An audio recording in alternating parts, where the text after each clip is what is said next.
चाहते हो, शरीर का माल बचाना चाहते हो तो प्रभु से प्रीति लगा ले। अगर नहीं लगाई तो ये माल चला ही जाएगा,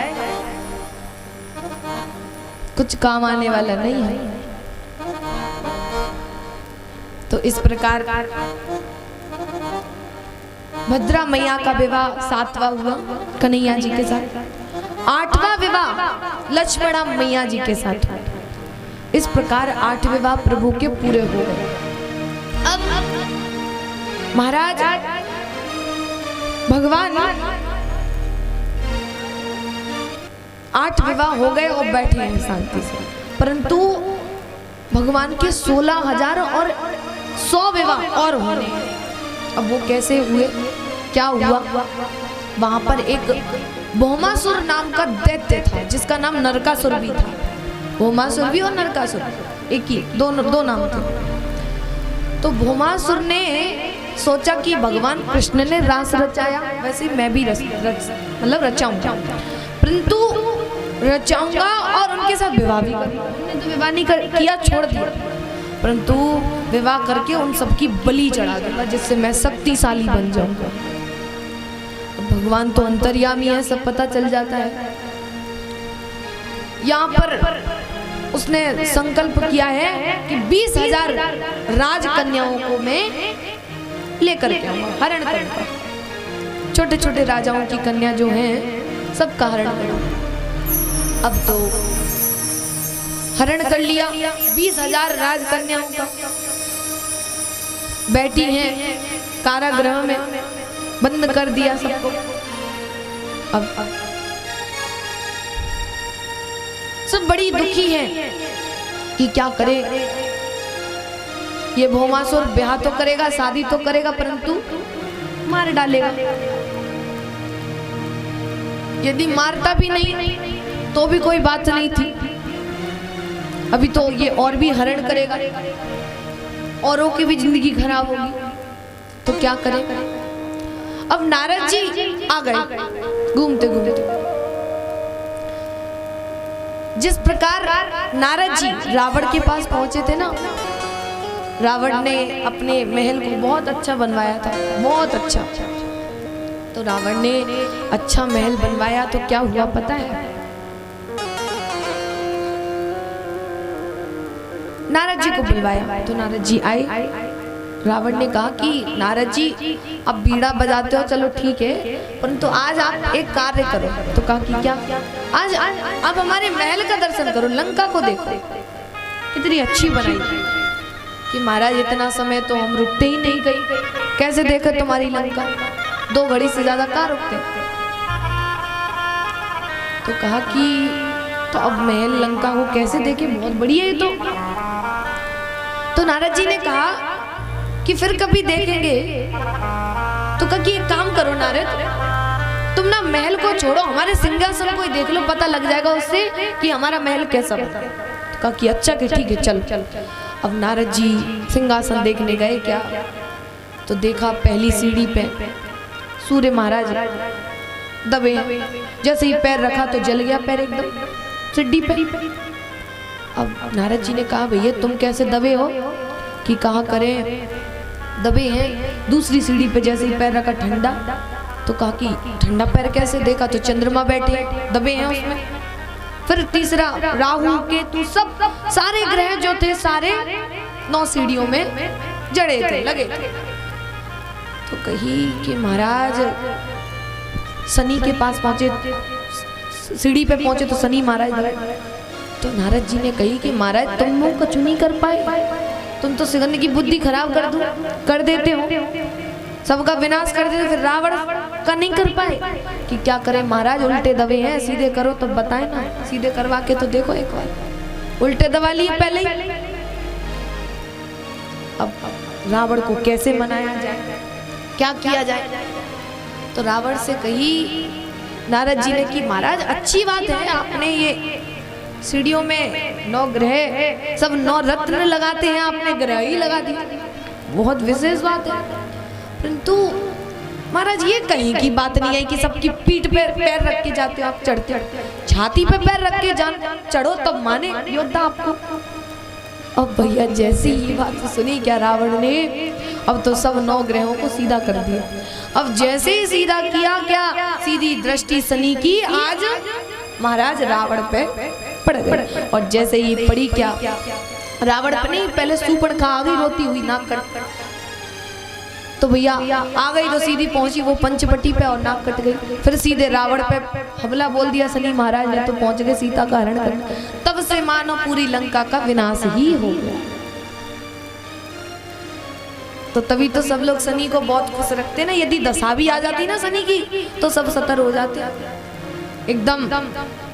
सब पूछते नहीं पंडित जी काय की दशा चल रही है, परंतु दशा तो चलती है, वो असर भी करते हैं, परंतु यदि उनका हम ज्यादा चिंतन करते ना, कहा करें शनि की दशा चल रही तभी तो ऐसा हो रहा है, तभी तो सब उल्टा सीधा हो रहा है। कुछ भी होता है तो शनि महाराज पे दोष लगाते हो। महाराज कहते हैं हम तो शांति से बैठे, कुछ भी उल्टा सीधा हुआ नहीं, शनि महाराज कर रहे हैं, सिर्फ हमें सिर्फ पता है, कमजोर हैं बहुत ग्रह हमारे, क्या क्या। परंतु यदि आप ग्रहों की चिंता करोगे, 9 ग्रहों की चिंता करोगे, ये आ गया वो चला गया जी आ जाएगा, तो कुछ होने वाला नहीं, घबराते ही रहोगे। परंतु यदि आपका 9 ग्रहों से ऊपर जो 10वां ग्रह है अनुग्रह, यदि अनुग्रह को अपना लिया, प्रभु के चरणों में प्रेम कर लिया, अनुग्रह कर लिया, तो मानो ये 9 ग्रह आपको कभी परेशान नहीं करेंगे, सदैव खुश बने रहोगे, सदैव। ऐसी बात नहीं है कि किसी पर दशा नहीं आती, कोई दुख नहीं आता, सब पे आता है, परंतु काम भी तो वही आते हैं दुखों के दिनों में, वही तो सब काम बनाते हैं। तो आज नारद जी पहुंच गए भूमासुर के पास और कहते हैं कि भूमासुर एक बात बताओ, हमने तो तुम्हारी बड़ी खबर सुनी है, बड़ी चर्चा सुनी है कि महाराज वो तो हम हैं ही चर्चा के लायक। तो कहा कि महाराज तो दिखाओ तो वो कहाँ है राजकन्याएं, कितनी है हो गई हैं, जरा देखें तो कैसी है क्या। भैया ले गए महाराज। अब जैसे ही लेकर के क्या गए राजकन्याओं को, तो भूमासुर से कह दिया कि एक काम करो, तुमने इनको बिठाला है, कैद किया है, तो उनकी व्यवस्था खाने पीने की रहती है कि नहीं। अब नारद जी ने बातें बनाई, बहाने बना करके भूमासुर को बाहर भेज दिया। अब नारद जी रह गए, वो राजकन्याएं रह गई। तो इशारा कर दिया आज नारद जी ने कि यदि तुम बचना चाहती हो तो उस गोविंद को बुलाओ, उस द्वारकाधीश को पुकारो, यदि आ गए तुम्हारे पास, सारे संकट दूर, और ये भूमासुर भी तुम्हें छोड़ दे। कि अच्छा किया। अब तो नारद जी चले जाते हैं वहां से, इतना कह करके सब गोपियां प्रभु को पुकारने लगती हैं,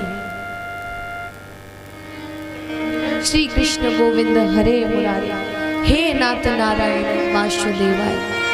सब गोपियां पुकारती हैं। और आज जैसे ही भगवान को पुकारा, तो मानो आज सब राजकन्याओं की करुण पुकार को सुन करके प्रभु चल देते हैं बचाने के लिए। और अकेले नहीं आए थे प्रभु, सत्यभामा को साथ में लेकर के। सत्यभामा आई और देखा कि भौमासुर के द्वार पर गुफा में एक 5 मुख वाला एक दैत्य, उसका नाम है मुर। तो भगवान ने आज मुर के 5 मुंह को तोड़ दिया, मुर नाम के दैत्य को मारा भगवान ने। तो उस दिन से भगवान का नाम पड़ गया मुरारी। सब जानते हैं, मुरारी भी कहते हैं हम। तो भगवान के जितने भी नाम पड़े ना, वो ऐसे नहीं किसी ने रखे, उन्होंने काम किए हैं नाम रखवाने के। अब कोई बच्चा होता है छोटा काला, तो उसको कनुआ कहते हैं, काली कहने लगते हैं, है ना। और गोरा होता है तो भूरा कहने लगते हैं, कहते हैं कि इसी प्रकार जैसा कर्म, जैसा दिखते हैं गुण, उसी हिसाब से नाम रखे जाते हैं। और आगे और भी दैत्य मिले, सबका प्रभु ने उद्धार किया, सबको मार दिया। अब आगे भौमासुर से भी युद्ध हुआ। भौमासुर से युद्ध हुआ। युद्ध के चलते मानो अंत में भौमासुर का भी भगवान ने उद्धार कर दिया।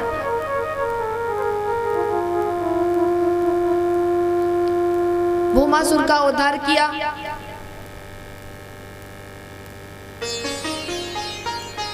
सब राजकन्याओं को उन्होंने बचा लिया। अब बचा तो लिया, परंतु भगवान ने कह दिया कि एक काम करो, तुम अब सब आजाद हो और अपने अपने घर जाओ। क्या कहा? घर चले जाओ। घर जाने की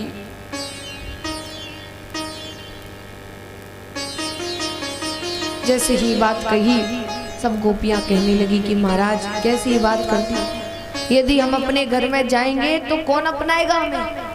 इतने वर्षों से हम यहाँ बंद हैं, अब तो हमें कोई अपनाने वाला नहीं।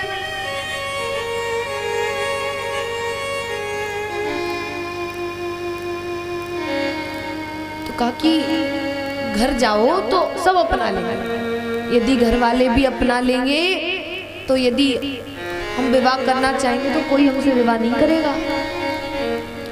तब विवाह की बात की तो अब तो भगवान हम पर एक ही रास्ता बचा है, संसार वाले अपनाएंगे नहीं, विवाह कोई करेगा नहीं। अब तो सभी हम मिलकर के अपने प्राणों को त्याग दें। भगवान कहते हैं फिर हम तुमको बचाने क्यों आए थे? मरना ही था तुम्हें, तो फिर हमको बुलाया क्यों? हे प्रभु, हम इस दैत्यों के हाथों से नहीं मरना चाहते थे। तो भगवान ने कहा देखो हम तुम्हें बचाने के लिए आए हैं, तो तुम्हें मरने तो नहीं देंगे। तो आज मानो सब राजकन्याओं को अपनी पत्नियां बना, पत्नी के रूप में स्वीकार कर और कहा कि चलो तुम हमारे साथ चलो। तो यहाँ सुखदेव जी कहना चाहते हैं कि राजन, भगवान चाहते तो उन राजकन्याओं को दास दासी भी बना करके ले जा सकते, दासियां भी बना करके ले जा सकते थे। इतना बड़ा महल, रानी भी कोई कम नहीं, 8 पहले से ही है, उनकी सेवा करती। परंतु आज यहाँ भगवान कहना चाहते हैं कि भगवान कभी किसी पर कम ज्यादा कृपा नहीं करते। यदि 2 व्यक्ति भक्ति कर रहे हैं, यदि उन दोनों की भक्ति बराबर है, सच्ची भक्ति है, तो दोनों को ही बराबर सुख प्रदान करेंगे, दोनों ही एक जैसे वरदान देंगे।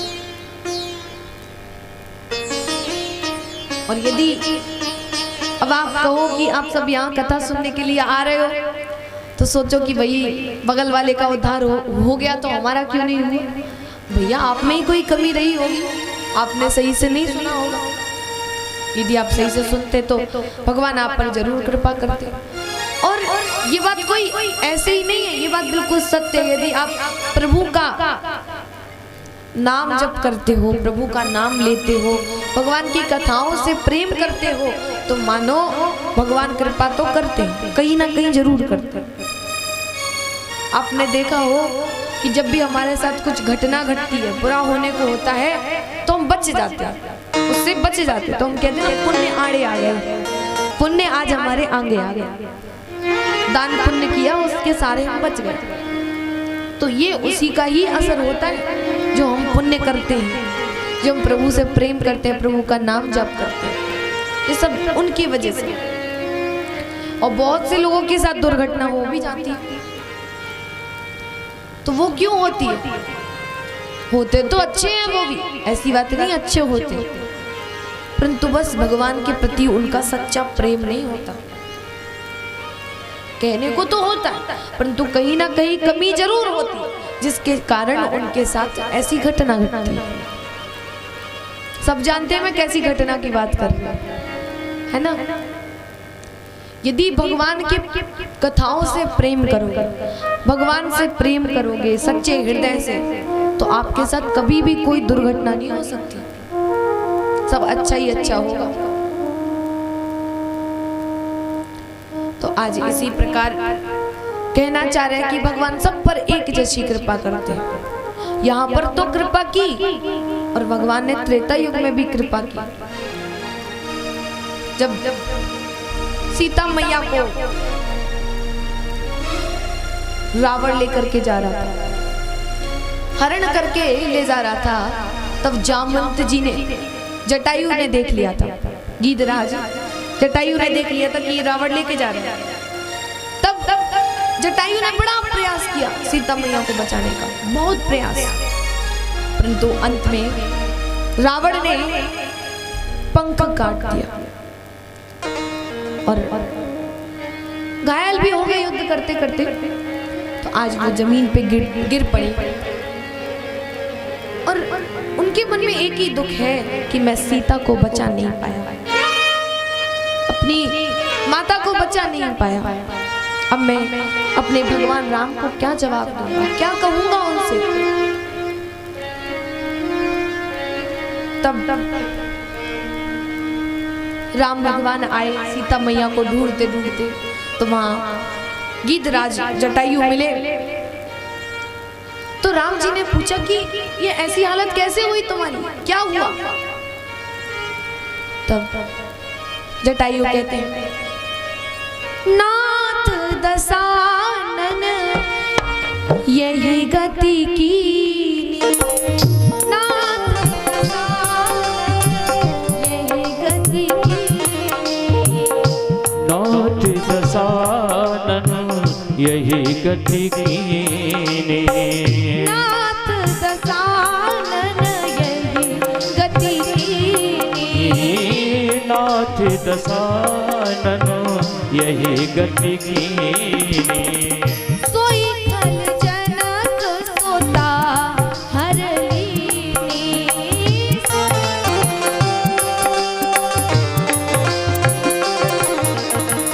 सोई खल जनक सोता हर लीनी।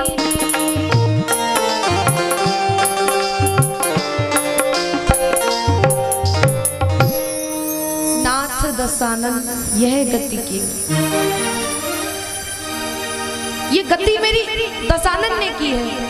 और हे स्वामी, हे राम, आज वो आपकी पत्नी सीता को रावण ले गए, हरण करके ले गए। अब जैसे ही ये बात सुनी तो भगवान राम को दुख तो हुआ, परंतु एकदम घबराए नहीं, जैसे हम सब कुछ भी खबर सुन करके घबरा जाते हैं। घबराए नहीं, दुख हुआ, परंतु आज हाथ जोड़ करके कहते हैं कि देखो गीधराज जटायु, तुम आज जब ऊपर जाओ ना तो मेरा एक काम कर देना। तो कहा कि महाराज कैसा काम। सीता हरण तात जना,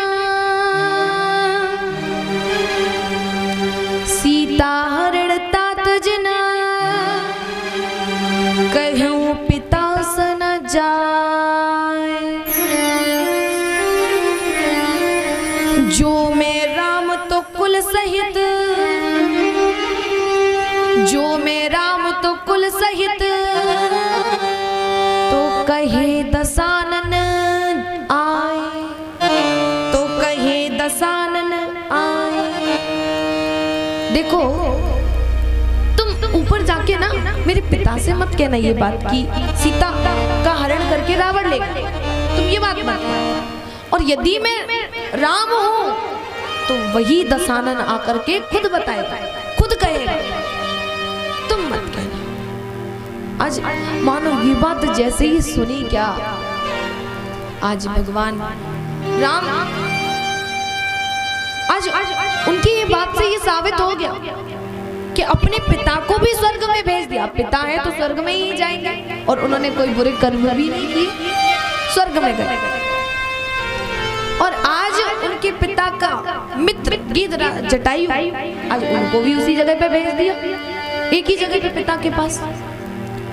अब कह दिया जो इतना बड़ा दुष्ट रावण है, जिसने भगवान की पत्नी का ही हरण कर लिया, आज उसको भी वही भेज दिया। ये बात पता नहीं चली। तो कहना चाहते हैं भगवान कि मेरे लिए तो सब एक जैसे हैं। यदि कोई दुश्मनी भी पक्के से करे ना भगवान को, कभी जीवन में प्रेम ना करे, भगवान को रोज गाली दे, उसका भी भगवान उद्धार कर देंगे। परंतु दुश्मनी भी सच्ची कहाँ करते हैं हम सब, उसमें भी तो मिलावटी रहती है। दुख आए तो दुश्मनी, सुख आए तो प्रेम। एक कार्य करो, सच्चा करो, परंतु दुश्मनी करनी है तो पक्की करो।